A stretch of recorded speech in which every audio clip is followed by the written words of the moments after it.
We are quickly approaching the one-year mark since the first coronavirus cases were confirmed here in Maryland.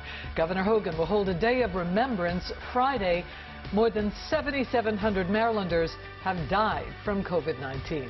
Hello, everybody. I'm Denise Coe. And I'm Vic Carter. 100 cases of more contagious COVID variants have now been detected in Maryland. And it's a race against time to get people vaccinated as they spread. But there are concerns about the vaccination process, from people jumping the line to questions about equity and whether the distribution system is fair.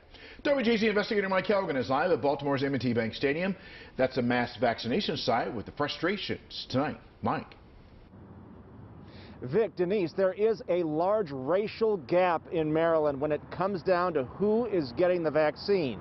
And also there are worries about people jumping the line, as you said. When you come to mass vaccination sites like this, you should have proof of your eligibility. But if you don't, you'll still get the shot as long as you sign an affidavit.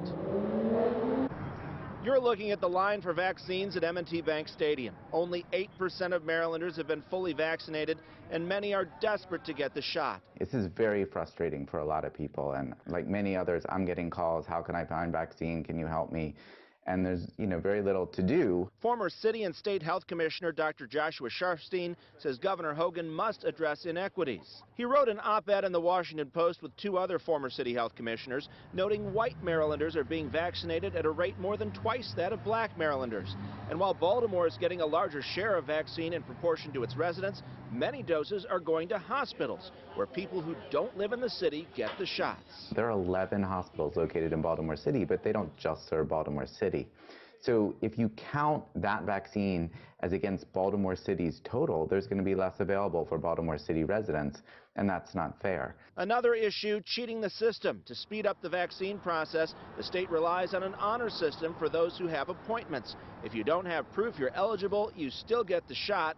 You just have to sign an affidavit. Folks are furious, absolutely furious in my jurisdiction, because they believe they're being shortchanged when they've been patiently waiting in line. Maryland is also working to expand a system that texts people on waiting lists when an appointment is available.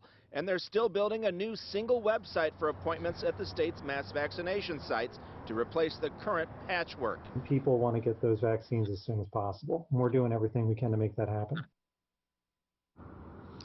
And that new website should be available sometime this month. Also, Governor Hogan will address equity issues at a press conference tomorrow.